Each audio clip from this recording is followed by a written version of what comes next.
Hi, ഇക്രോദായ എന്ന YouTube ചാനലിലേക്ക് നിങ്ങൾക്ക് എല്ലാവർക്കും സ്വാഗതം. ഞാൻ ഇന്നലെ പറഞ്ഞ് അവസാനിപ്പിച്ച വ്യക്തി, ഇന്നലെ എന്നല്ല, അത് തുടർന്നുള്ളൊരു ബ്ലോഗാണ് കേട്ടോ. ഇന്നലെ 20 മിനിറ്റ് ആകുന്നത് കട്ടാക്കിയതാണ്. നാസർ ഭായിയുടെ കാശ്മീർ വിഷയത്തിലേക്കാണ് നമ്മൾ ഇന്ന് കിടക്കുന്നത്. നാസർ ഭായ് പറഞ്ഞോളൂ, എങ്ങനെയൊക്കെയാണ്? ഞാൻ ജമ്മു താവിയിൽ നിന്നും ഞാൻ ഉച്ചക്ക് അവിടെ ട്രെയിൻ ഇറങ്ങിയിട്ട് 60 മണിക്കൂർ യാത്രയൊക്കെ അവസാനിപ്പിച്ച് ട്രെയിൻ ഇറങ്ങി നേരെ ഞാൻ പോയി ഒരു ഭക്ഷണം കഴിക്കാൻ കയറി. അതെ, റെയിൽവേ സ്റ്റേഷനിൽ നിന്ന് ഇറങ്ങിയിട്ട് 5 രൂപ കൊടുത്തിട്ട് ബസ് സ്റ്റാൻഡിലേക്ക് പോയി. ബസ് സ്റ്റാൻഡ് റെയിൽവേ സ്റ്റേഷൻ നേരെ ബസ് സ്റ്റാൻഡിലേക്ക് ഭക്ഷണം കഴിക്കാനല്ല, അവിടുന്നാണ് പിന്നെ എന്റെ യാത്രയുടെ അടുത്ത് തുടക്കം. അതെ അതെ. ആ റെയിൽവേ ബസ് സ്റ്റാൻഡിൽ ചെന്നപ്പോൾ അവിടെ മൊത്തം ട്രാവൽ ഏജൻസികളാണ്. അവിടെ നിന്നാണ് ശ്രീനഗറിലേക്കും അതേപോലെ ഹിമാചൽ പ്രദേശിലേക്കും കാശ്മീരിന്റെ ഹിമാചൽ പ്രദേശിന്റെ പല ഭാഗങ്ങളിലേക്കും യാത്രക്കാർ പോയി. ഞാൻ പോയിട്ടില്ലെങ്കിൽ റോത്താൻ പാസ് അതുപോലെ അങ്ങോട്ടും ഇങ്ങോട്ടൊക്കെ വിടുന്നത്. അതെ അതെ. അവിടെ നിന്നാണ്, അവിടെ സഞ്ചാരികളുടെ ഒരു ബഹളാണ്. അങ്ങനെ ഞാൻ ആദ്യമായിട്ട് ചെയ്തത് അവിടെ ചെന്നിട്ടൊരു ഭക്ഷണം കഴിക്കാൻ കയറി. അവിടെ പൊതുവെ അവിടെ ചെന്നപ്പോഴാണ് എനിക്ക് മനസ്സിലായത്, അവിടെ മതപരമായിട്ട് ചില ഹോട്ടലിൽ കയറി കഴിഞ്ഞാൽ അത് മുസ്ലിം ഹോട്ടലാണ്, ഇത് ഹിന്ദു ഹോട്ടലാണ്. ജമ്മുവില് തന്നെ. അതെ അതെ. അങ്ങനെ വിവേചനം. പക്ഷെ അവർക്ക് സ്വാഭാവികമായിട്ട് അതൊരു വർഗീയതയിലല്ല. സ്വാഭാവികമായിട്ടും മുസ്ലിങ്ങൾ കഴിക്കാത്ത ഭക്ഷണം അപ്പുറത്തുണ്ടാവാം. ഇപ്പുറത്ത് അറുക്കുന്നതും അതേപോലെ പാചകം ചെയ്യുന്നതും ഹലാലായ രൂപത്തിലായിരിക്കും. അങ്ങനെയുള്ളൂ, വളരെ സൗഹാർദ്ദപരമായിട്ട്. അതായത് ഹലാൽ ഫുഡ് അല്ലെങ്കിൽ മറ്റുള്ളവർ ഫുഡ് അങ്ങനെ എഴുതി വെച്ചിട്ടുണ്ട്. അതെ അതെ. അപ്പൊ അതേപോലെ ഞാനൊരു ഹോട്ടലിൽ കയറിയിട്ട് അവരെന്നോട് പറയുകയും ചെയ്തു അപ്പുറത്തെ. അപ്പൊ ഞാൻ പറഞ്ഞു ഇവിടുത്തെ ഭക്ഷണം ഇഷ്ടപ്പെടാത്തപ്പോ ഞാൻ അങ്ങോട്ട് പോയപ്പോ അത് ഹിന്ദു ഹോട്ടലാണെന്ന് പറഞ്ഞു. അപ്പൊ സ്വാഭാവികമായിട്ട് എടുത്ത ഉടനെ ഞാൻ പറഞ്ഞു ആയിക്കോട്ടെ, ഹിന്ദു ഹോട്ടലായിക്കോട്ടെ, ഏത് ഹോട്ടലായാലും കുഴപ്പമില്ലെങ്കിൽ പോയി കഴിച്ചു എന്നാണ് അവർ ഇങ്ങോട്ട് ചോദിച്ചു. അതെ അതെ. അപ്പൊ നമ്മൾ പുറത്തുനിന്ന് ആളുകൾ ചെല്ലുമ്പോൾ ഒരു വിവേചനം അതായിട്ട് തോന്നുകയാണ് സത്യത്തില്. അങ്ങനത്തെ പ്രശ്നങ്ങളൊന്നും അല്ല, അങ്ങനത്തെ പ്രശ്നങ്ങളൊന്നുമില്ല. ആളുകളൊക്കെ ഫ്രണ്ട്ലിയാണ്. ചില കച്ചവടക്കാരെ വെച്ച് ചില കച്ചവടക്കാർക്ക് എന്തെങ്കിലും സാധനങ്ങൾ നമ്മൾ നോക്കിക്കഴിഞ്ഞാൽ കച്ചവടക്കാർക്കാണല്ലോ അങ്ങനെ തന്നെ. അതെ അതെ. അങ്ങനെ അവിടുന്ന് ഭക്ഷണം കഴിച്ചു. എന്താ കഴിച്ചത്? ഭക്ഷണം കഴിച്ചു അവിടുന്ന് പച്ചരിച്ചോറും എന്തോ കറിയും ഒക്കെയാണ് തോന്നുന്നത്. കൂടുതലും ഞാൻ പുറത്തു പോയി കഴിഞ്ഞാൽ മാംസാഹാരം കൂടുതലും കഴിക്കാറില്ല. നോൺ വെജ് ഒന്നും കഴിക്കാറില്ല. കൂടുതലും അത്രയും വിശ്വാസപ്പെട്ട സ്ഥലത്ത് നിന്ന് കിട്ടിയാൽ മാത്രമേ മുട്ട അങ്ങനെ. അപ്പൊ തന്നെ ഏകദേശം എത്ര രൂപ കഴിഞ്ഞിട്ടുണ്ട് കയ്യിൽ നിന്ന്? കൂടുതലൊന്നുമില്ല. കാരണം ഇവിടുന്ന് 425 രൂപ ടിക്കറ്റും എടുത്തിട്ട് ഞാൻ ട്രെയിനിൽ വളരെ ചെലവ് ചുരുക്കിയാണ്. ചെലവ് ചുരുക്കുക എന്ന് പറഞ്ഞു കഴിഞ്ഞാൽ ലോക്കൽ കമ്പാർട്ട്മെന്റിൽ കിട്ടുന്ന ഭക്ഷണത്തിന് വളരെ ചെലവ് കുറവാണ്. കാരണം ഒരു ദിവസം നമുക്ക് കഴിഞ്ഞു കൂടണമെങ്കിൽ 150 രൂപ ഉണ്ടെങ്കിൽ നമുക്ക് ഉച്ചഭക്ഷണവും രാത്രി ഭക്ഷണവും രാവിലത്തെ ചായയും കടിയൊക്കെ അത് മതി. പിന്നെ റൂം എടുക്കേണ്ട ആവശ്യമില്ല, ട്രെയിനിൽ തന്നെ കിടന്നുറങ്ങല്. അപ്പൊ അധികം പൈസ ഒന്നും കഴിഞ്ഞിട്ട്. പക്ഷെ ഞാൻ നിങ്ങളെ സമ്മതിച്ചെന്താരോ, ഇപ്പത്തെ ചെറുപ്പക്കാർക്ക് ഏത് വർഷമാണ് പോയത്? 2014 പോലും അന്നൊക്കെ വാട്സപ്പും അത്ര സജീവം അല്ലെങ്കിൽ ഫേസ്ബുക്ക് ഒക്കെ ഉണ്ട്. നിങ്ങൾ സാധാരണ ഒരു മൊബൈൽ എടുത്താൽ നമുക്ക് ബോർഡ് അടിക്കുമ്പോൾ നോക്കാനോ പിടിക്കാനൊക്കെ, അതൊന്നും ഇല്ലാതെ സാധാരണ ഒരു ഫോണെ വെച്ചാൽ പോയത്. നിങ്ങൾ സമ്മതിക്കണം. അങ്ങനെ ഞങ്ങൾ ഹോട്ടലിൽ ഭക്ഷണം കഴിച്ചു. സാധാരണ പച്ചരി കാര്യങ്ങളൊക്കെ കഴിച്ചു. പിന്നീടുള്ള കാര്യങ്ങള് അവിടുന്ന് ഞാൻ അന്ന് അവിടെ ജമ്മു താവിയിൽ നിന്നിട്ട് പിറ്റേന്ന് രാവിലെ പോകാൻ വേണ്ടിയിട്ടാണ് ഞാൻ ഉദ്ദേശിച്ചത്. എത്ര രൂപ ഹോട്ടൽ ചാർജ് ഒക്കെ? ഒരു 100 രൂപന്റെ താഴെ ഭക്ഷണം കഴിക്കാനായിട്ടുള്ളൂ. അല്ല, സ്റ്റേ ചെയ്യാൻ പൈസ ഹോട്ടൽ ചാർജ് ഒന്നുമില്ല. അല്ല, അത് ഞാൻ അന്വേഷിക്കാൻ പോകുന്നുള്ളൂ. അപ്പോ ഞാൻ അന്വേഷിച്ചപ്പോ ഡോർമെട്രി കിട്ടാണ്ട് 100 രൂപക്ക് ഡോർമെട്രി കിട്ടാണ്ട്. പക്ഷെ അത് 6 മണിക്കേ തുറക്കുള്ളൂ എന്നാണ്, വൈകിട്ട് 6 മണിക്ക്. അതെ അതെ. പിന്നെ റൂം അന്വേഷിച്ചപ്പോ ഭയങ്കര ഹൈ റേറ്റ് ആണ് പറയുന്നത്. അപ്പൊ എന്റെ സാമ്പത്തികം അതിന് താങ്ങൂല.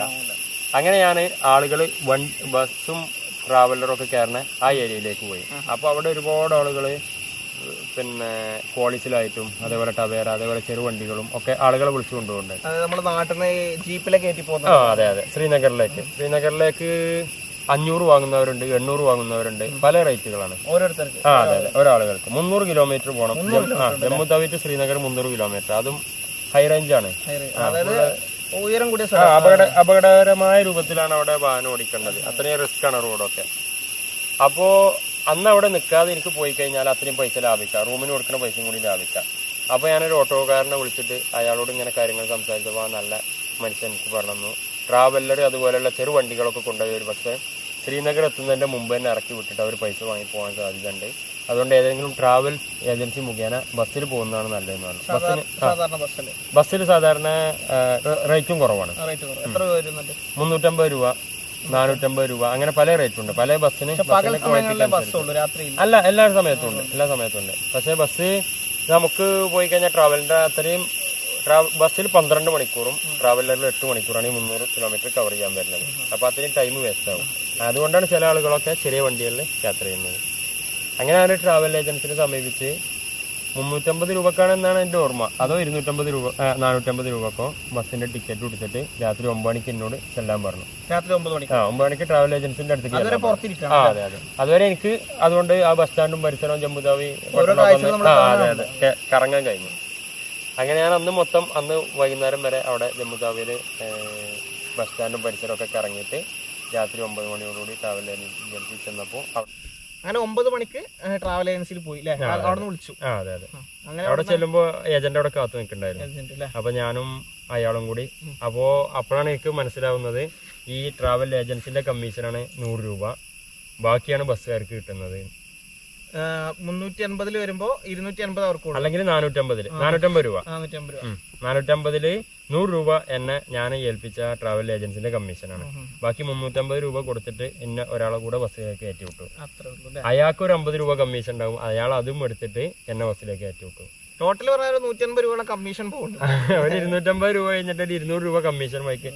ഈ ബസ്സിൽ തന്നെ 350 രൂപക്ക് കയറിയ ആളുകളുണ്ടാവും, 500-ന് കയറിയ ആളുകളുണ്ടാവും. ഏജൻസി എത്ര കണ്ട് കൂടുന്നോ അത്ര കണ്ടാണ്ട് പൈസ. അതായത് ബാർഗൈനിങ് ആണ് അവിടെ. അതെ അതെ. പിന്നെ പരിചയം കുറവില്ല ആളുകൾ സ്വാഭാവികമായിട്ടും ഏജൻസിന്റെ കയ്യിൽ പെടുമ്പോ അവര് കൂടുതൽ റേറ്റ് വാങ്ങിയിട്ട് അങ്ങനെ അങ്ങനെ ബസ്സിൽ കയറി യാത്ര തുടങ്ങി. അതെ, രാത്രിയാണ്. 9 മണിക്കാണ് ബസ് പുറപ്പെടുന്നത്. അതില് യാത്രക്കാര് പൊതുവെ ടൂറിസ്റ്റ് ആയിട്ട് എന്റെ അഭിപ്രായത്തിൽ ഞാൻ തന്നെ ഉള്ളൂ, ബാക്കിയൊക്കെ സാധാരണക്കാര്. അതെ അതെ, കുറവാണ്. നേരെ ശ്രീനഗറിലേക്കാണ് അല്ലേ? അതെ അതെ, ജമ്മു താവി ടു ശ്രീനഗറാണ്. അങ്ങനെ ശ്രീനഗറിലേക്ക് യാത്ര തുടങ്ങി. അതെ അതെ. നേരെ ബസ്സിന് ഫസ്റ്റ് പിന്നെ എവിടെ ബസ് സ്റ്റോപ്പ് ചെയ്തോ? ബസ് ഭക്ഷണം കഴിക്കാൻ വേണ്ടിട്ട് കുറച്ച് കഴിഞ്ഞപ്പോ ഒരു സ്റ്റോപ്പ് ഉണ്ടായിരുന്നു. പിന്നെ രാവിലെ ചായ കുടിക്കാൻ അങ്ങനെ പല സ്ഥലങ്ങളിലും. ബസ്സിന് പരിചയപ്പെട്ടോ? ഇല്ല, ബസ്സിൽ എന്റെ തൊട്ടടുത്ത സീറ്റിലുണ്ടായിരുന്ന ഒരു സ്ത്രീ ആയിരുന്നു, ഒരു ചെറിയൊരു പെൺകുട്ടിയും ഒരു സ്ത്രീയും കൂടിയായിരുന്നു. അപ്പോൾ കുറച്ച് കഴിഞ്ഞപ്പോൾ അവർ ഈ ബസ്സിൻ്റെ സീറ്റിൻ്റെ അടിയിലുള്ള സ്ഥലത്തേക്ക് ഇറങ്ങി കിടന്നു. ഞാൻ പിന്നെ സ്വന്തമായിട്ട് 2 സീറ്റിലും കൂടി ഞാൻ സ്വന്തം കിടന്നു. അങ്ങനെ ഉറങ്ങാണ് ചെയ്തത്. 300 കിലോമീറ്റർ എത്ര മണിക്കൂർ കൊണ്ട് എത്തി അവിടെ?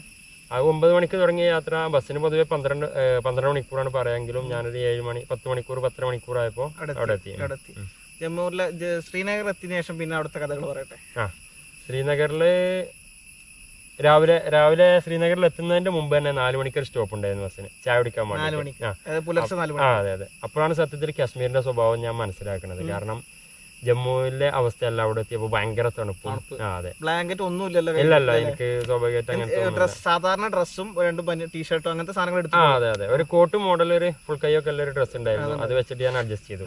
പിന്നെ വലിയ സീസൺ അല്ലാത്തതുകൊണ്ട് മാരകമായ തണുപ്പൊന്നും. ഏപ്രിൽ സീസൺ അല്ലല്ലോ? അല്ലല്ല, ഏപ്രിൽ അതെ, യാത്രക്കാർക്കൊക്കെ വരാൻ പറ്റിയ മാസമാണ്, അല്ലാതെ മഞ്ഞ് വീഴ്ച ശക്തമായ മാസമല്ല. അതുകൊണ്ട് വലിയ കുഴപ്പമില്ലാതെ രാവിലെ 7 മണി 7:30 ഞാൻ ശ്രീനഗറിൽ ബസ് സ്റ്റാൻഡിൽ ഇറങ്ങി. അങ്ങനെ പിന്നെ ഇപ്പൊ നമ്മളിവിടെ എത്തി ശ്രീനഗർ ബസ് സ്റ്റാൻഡിലെത്തിയ ശേഷം ബാക്കി കാര്യങ്ങൾ.